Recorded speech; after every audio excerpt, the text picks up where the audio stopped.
There's another absurd one here then. The animal rights people want feathers banned from the Brownlow red carpet. Look, you can't wear feathers now. We have a lot of fun with the People's Ethical Treatment of Animals movement, and every year something that they say pops up. This year, you're right, it's about banning feathers on the Brownlow red carpet and redefining Father's Day for various animals so that we don't have that emphasis on fathers, but we can emphasise the place of certain animals in family life. Oh, good Lord. Now, speaking of animals, this is an absolute ripper. To me, this perhaps should have won, but it didn't. It's a finalist, I think, and that is in the ACT.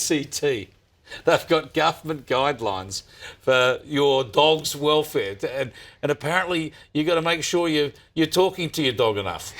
I would want to say to you, you can't make this stuff up, but you don't have to make it up because it's true.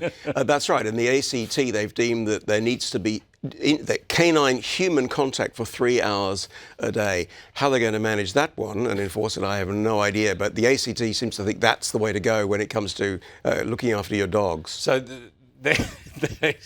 under the guidelines, you're supposed to spend 3 hours a day with your dog. They'll have dog police, presumably, come around. If you're not spending enough time with your dog, what do? Take the dog away or take you away? There's probably an app that won't be covered by the social media ban that'll allow them to monitor that.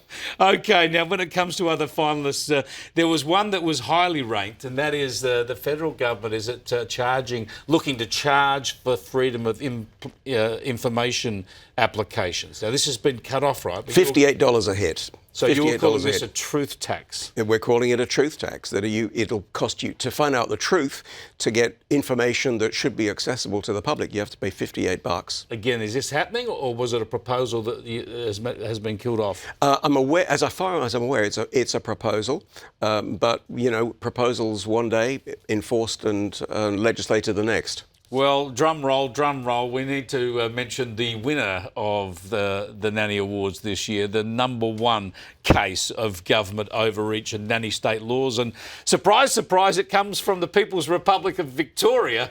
Tell us about this one, Peter. Well, this is a concern in Victoria about knife crime. Now, knife crime is a serious matter. We all accept that, and that there are some serious issues that have to be addressed. But the way the Victorians want to deal with this is by having machete disposal bins where people can drop in their knives.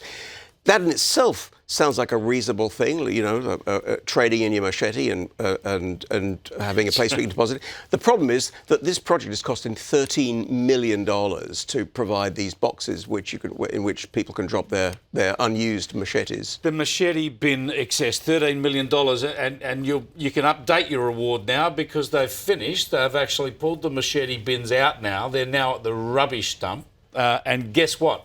Knife crime is still a problem in Victoria. Yes. It just shows, and that just shows that the overreach of government into our lives is not the answer to the social problems that we often confront. Spot on, and that's why we hate the nanny state. I love the way you highlight it every year. Thanks for joining us, Peter. Thanks, Chris. Peter Kurti there from the Centre for Independent Studies.